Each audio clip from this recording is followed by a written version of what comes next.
Alright, quick video on copper and time travel. And this is, I guess this is kind of a little bit of a response. It's not really a response video, it's just some stuff. I've been watching a guy enter the stars. I don't agree with everything the guy says, but he's got tons of very, very interesting information. And he's also gone down this copper route with the Lincoln penny and all these links to copper, the same as I've been seeing. And some of it's from him, and some of it's stuff that I've been seeing in my own reality to do with copper as well.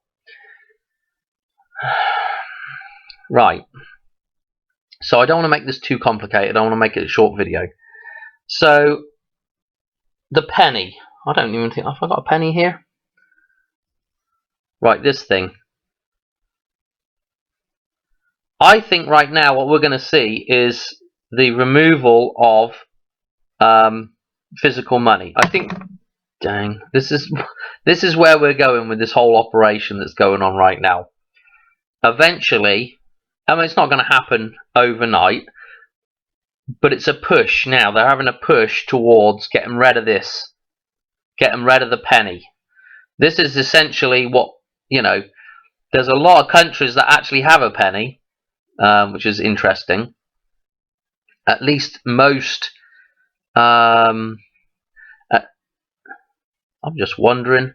Actually, even Germany isn't the Pfennig like a term to do with the penny? Anyway, sorry, just random there. But this thing is going, and this is the base of all money, you know. And interestingly, if you look at most money, you'll find that it's probably an alloy of copper at some point, and that copper seems to play that role. And it's a. I'll go into this in a minute, but before I get into like alchemy and electronics and all that stuff, this is what we're getting rid of, because this is physical, and the fictional system, the legal system, whatever you want to call it, the Antichrist system, does not have jurisdiction over anything physical in this world.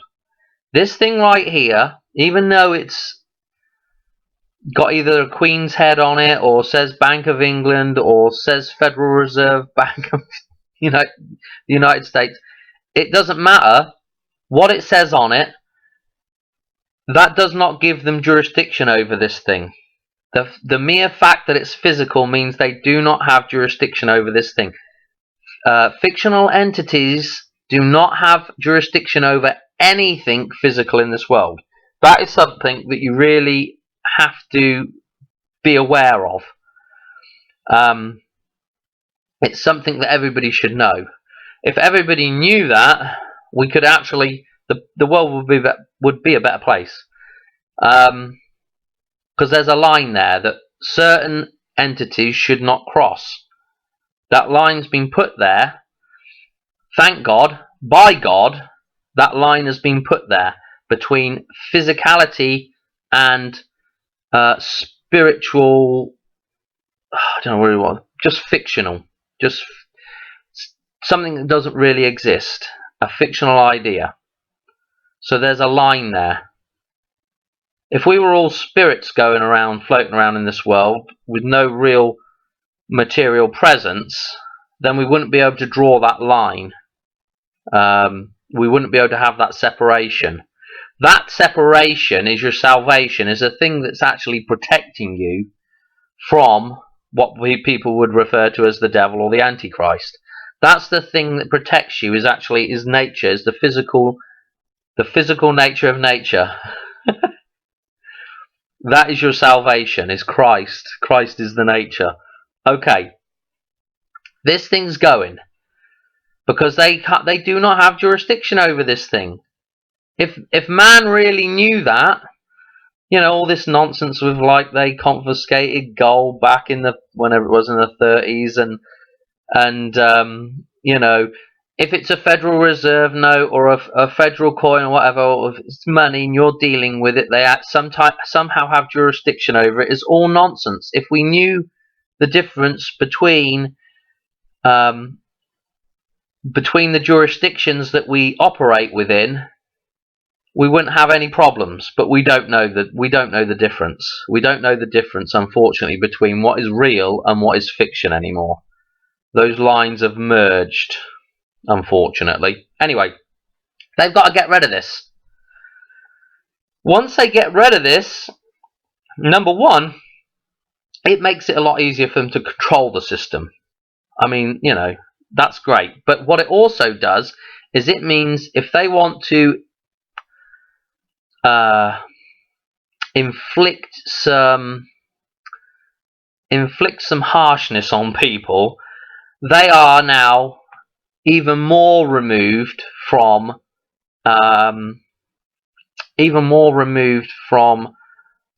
doing wrong under natural law. I mean, before, if they took zeros and ones out of your bank account, they've got a slight problem with that, because that represents there's still enough physicality there, and that bank actually has a physical coin, has a physical thing. Now, if they remove zeros and ones out of your bank account when it's all fictional money, what they're taking is nothing. They're not taking anything physical from you. So they can do that quite lawfully. Under natural law, they can do that.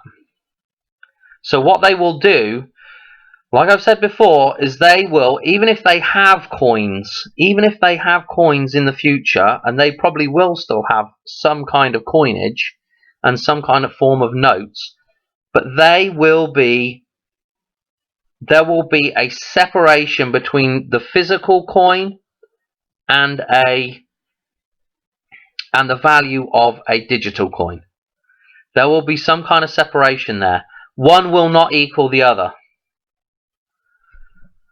Right. And I've said that in other videos. You can go back and find another video on that.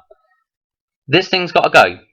What's interesting about this thing, that the guy from Enter the Stars, I think his name's Casey, and I'm just going to call him Casey from here on out, so apologies if it's not really his name, but he talks about Yanis a lot, and Yanis is able to look into the future and look into the past, and I've spoken about Yanis to do with the Hoover Dam and James Bond, and you know, and he talks about it as well, and Biff and all the rest of the characters. But the idea is Yanis is able to look into the future and the past. This is the perfect representation of Yanis. It's actually, in terms of metaphors, this thing's pretty cool. So you've got two faces. So you've got a face looking into the future and a face looking into the past. So you've got Yanis built into a coin itself. Two faces, one looking one way, one looking the other. Essentially identical faces, but they're not really, because we usually print something on the thing, but they're the same size, you know. What we usually have, which is another interesting thing on a coin, another interesting metaphor, is we usually have a real man on one side, and then on the other side we usually have some kind of fictional thing. On this, I think it's the Treasury, maybe on that one. I don't know what that is. I can't read it in this dark. But there'll be, and of course you've got Lincoln on the other side. Upside down Lincoln. Another interesting thing that they put him on upside down. Now, you might have a queen on one side, and you might have a portcullis if you've got a penny. So you've got another reference to a gateway there. You know, the portcullis is the entrance into the castle. The castle is what we're all in right now. This is the city walls that we're all held within. That's the jurisdiction you're under. That's the reference there to the portcullis. You know, you're either in or you're out. You've got to make that decision as to whether you're going to operate within the fictional system of the castle, where their rules apply, or whether you're going to operate on the outside of that. There's nothing to stop you, like Neo does in The Matrix. going backwards and forwards, and you'll notice that as Neo comes to the realization that the Matrix is pure fiction, all of a sudden the rules don't apply to him. All of a sudden Smith can't shoot him with a bullet no more. He doesn't have to dodge bullets anymore. He simply just absorbs them, spits them back out. It's that the coming to the realization that the fiction has no jurisdiction over the material man or material world. But and that's what you've got to decide, whether you want the protection of the castle or whether you're going to be a man and take responsibility for yourself. It's the same on that the Union flag, the Union Shield penny, 2010. It's got that kind of, it almost looks like a superhero flag shield on it now, and I've talked about that before with the crown at the top and the dam underneath. Now that shield is the protection. It's the umbrella that you're underneath, the parasol. That's another word for an umbrella, isn't it? It protects you from the sun, and the sun is nature.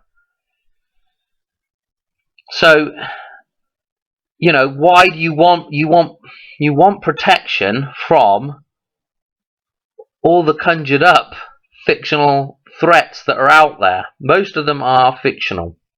Of course, probably what happened is at the initiation, at the start of the whole system, the threat is, the elements. But that soon gets turned, that soon gets flipped, and now the fear comes from man-made ideas, from scaremongering, fear-mongering, that kind of thing. So now you need protection from, fictional ideas. Just it's absolute craziness. But what's going to offer you at that? It's going to be the Union Shield or the portcullis entry into the castle. I mean, you can look at these things a lot of different ways. I've talked about the portcullis being a gateway of rebirth out from the chains, and that's what a gateway is. A gateway goes from one reality to another reality. He's going on. That guy Casey was going on about arches, like the Arc de Triomphe or whatever it is, and that famous one in Paris. In every big city there is one of these archways. That is the arch, and he's talking about being a porthole and a portal. Rather, I think into maybe another dimension. You are going into another dimension. It's a physical object that represents where your mind is going. When you go through, you're not really going through the thing, but it's there to represent a choice that you have. The choice is go into the fiction, go through the gateway into the fiction, or come back through the gateway out of the fiction, be reborn out from the fiction, and live in the material world. Live as a real man. It's almost so simple. And see, this is why I don't quite agree with what he's saying, because he kind of goes more into like the I don't know how to describe it. The sort of the more fantasy type. Like it's almost like he really believes that you could time travel through one of those things, or do you know what I mean? I don't think he really thinks that, but I mean that's the impression that I come away from watching the video, that this time travel thing's possible. Well, anyway, he was talking about all this money, because I mean copper's in a ton of different coins, and in terms of alloys, and actually some coins are just pretty much copper if you can find an old enough penny. But he was on about like them, like all this copper was needed for the 5G coming in, and I agree with him that the 5G is the next control system. I don't agree that they need to round up all the money on the planet to build the 5G. They need to round up all the money on the planet. They will round, and this is why I wonder I mean, he's got a lot of subscribers. I wonder whether this is another one of these channels that's put out there to deliver truth, but not correctly.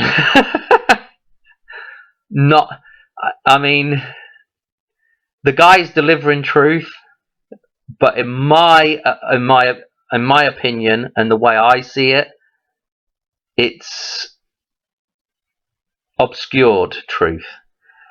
Yeah, they're gonna round up all the money because they want it out of circulation. They're not gonna round up all the money to melt it down and make, because they need it to make 5G. They need the 5G in order to run all the data that involves all the different transactions and tracing every last cent that people deal with. They want a complete record of where this thing is going to and from, and who to and from. They want to be able to control this thing perfectly, which means they need to have perfect records on it and their perfect control on it, and they need to pull it out of physicality. They need to put it into a fictional state where they have complete control over it. So yes, that is what is going to control people. 5G is going to control people. It's essentially built from copper. All electronics are essentially built from copper. You know, back in the start of the 1900s, actually earlier than that, I think, I don't know exactly when we started developing DC motors and all that kind of stuff, and the telegraph, I mean, of course the telegraph was before the 1900s, but you know, we're only dealing with like 100 years, 100 and what are we now? 20. Tack on another. You know, we're getting close to 200 years probably of them playing around with electricity somewhere in there. That's probably completely wrong, but you get what I'm saying. You know, this is a very recent thing, at least that we're led to believe this is a very recent thing. So copper really is the foundation for all of that.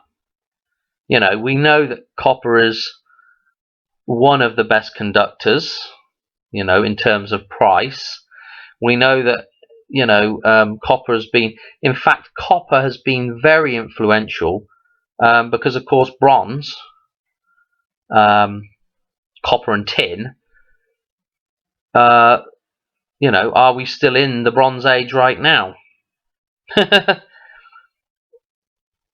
I mean, that's, you know, essentially the result of the Bronze Age, and we're still in it now with the, maybe more the Copper Age, I don't know, but people would call it the Silicon Age.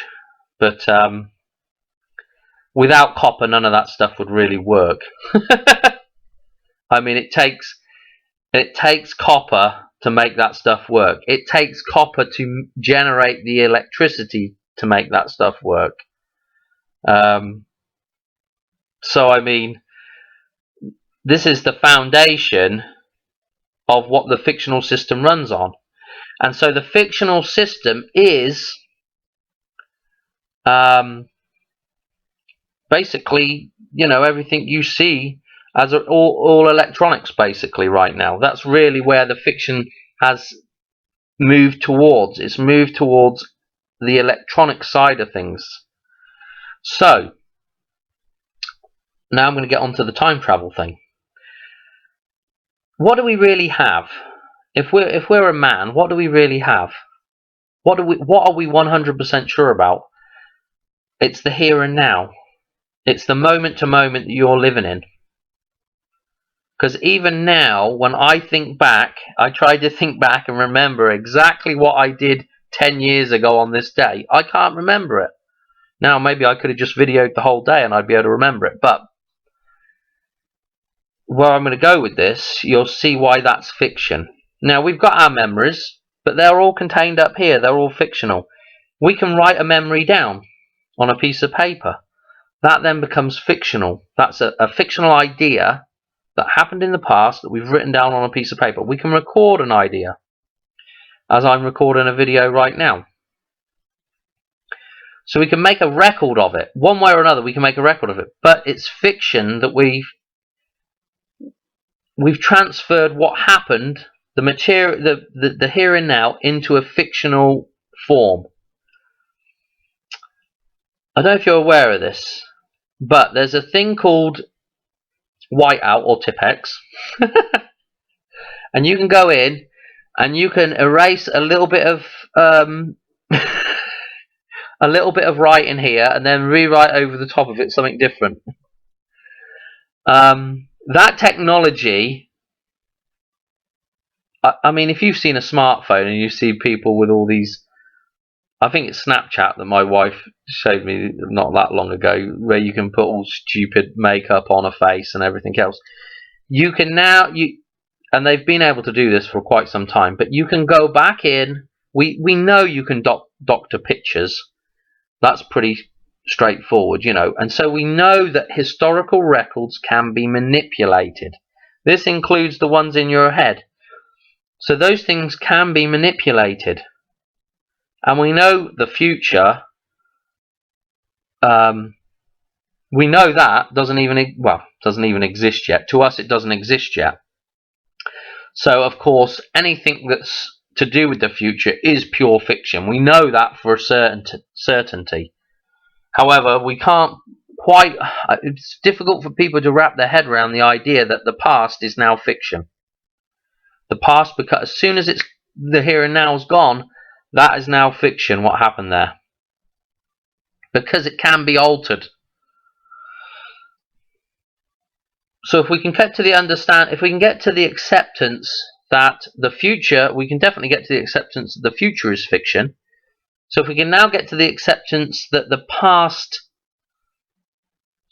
at a certain point, definitely, I mean, you know, as soon as you start going back 10, 20, 30, 40, and once you get over a sort of couple of generations, that really could be quite a lot of fiction back there.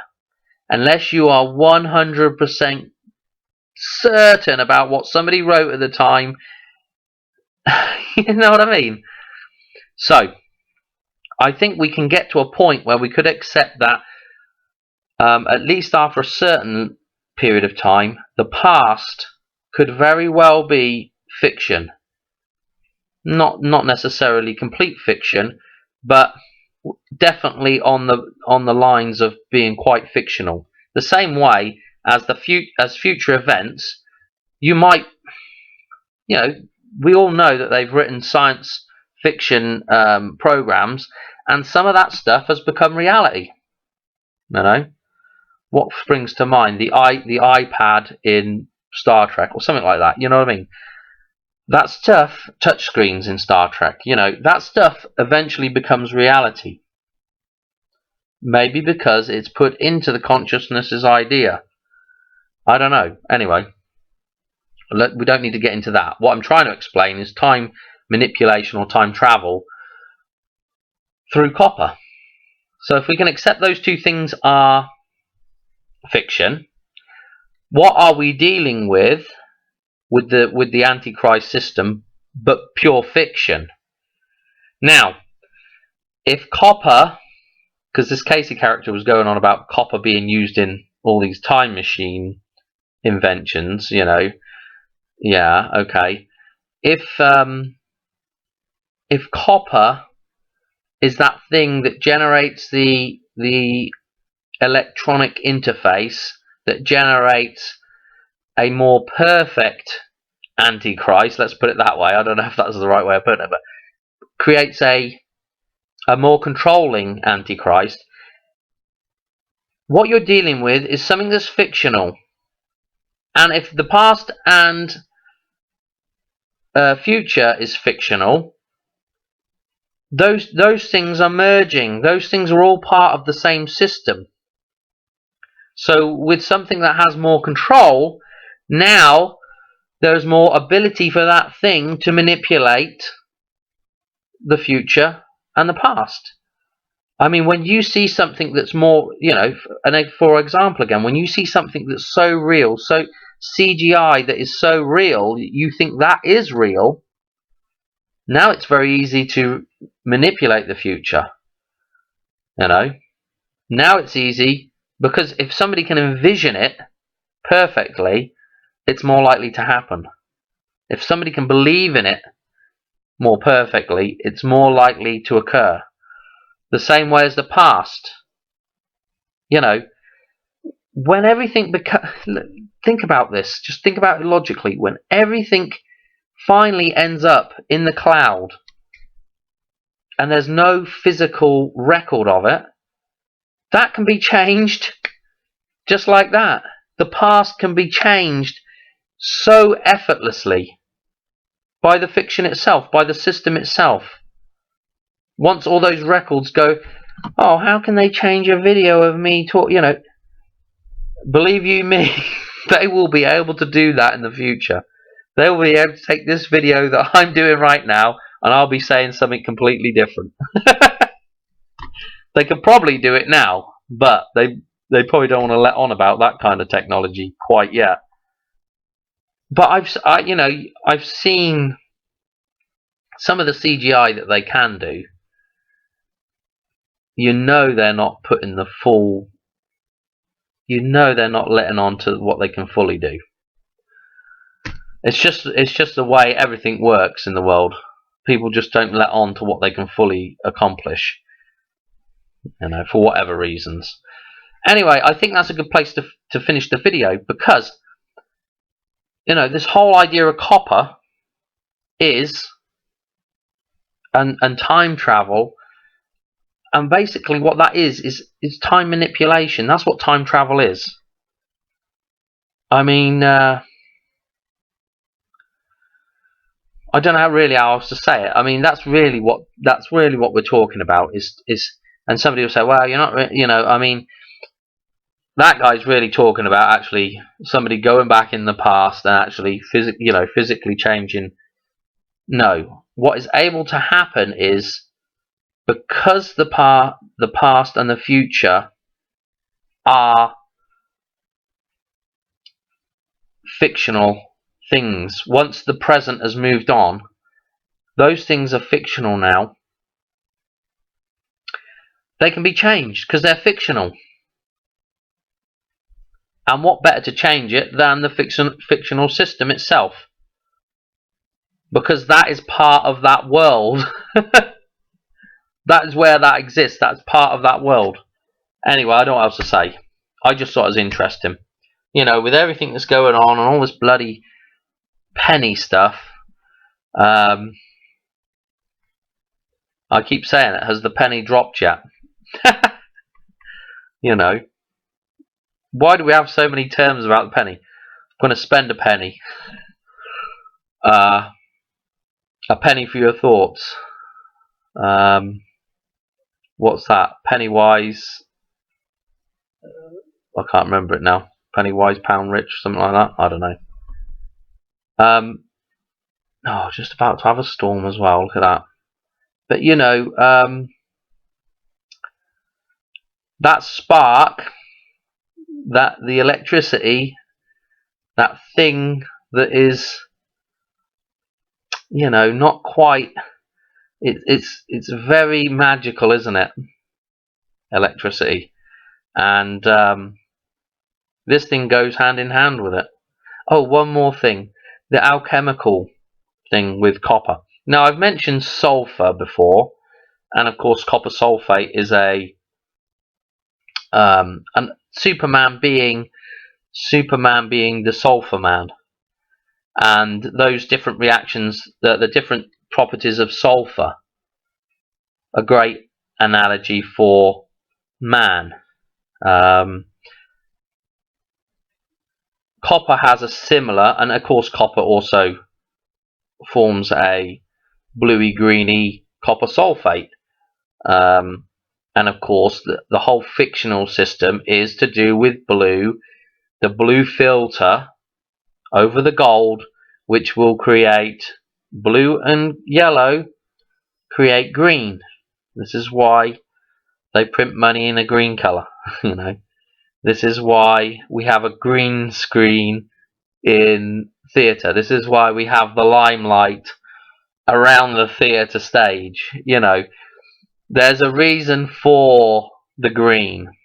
But this thing, really, another way it represents man is, you know, when you have a freshly minted copper coin, oh, it's sparkly, shiny, it's almost golden, it's definitely orangey golden, and that's the new man. Just as we have a life cycle, you know, that's the child, you know, the prodigal son. And as time goes on, that thing turns brown.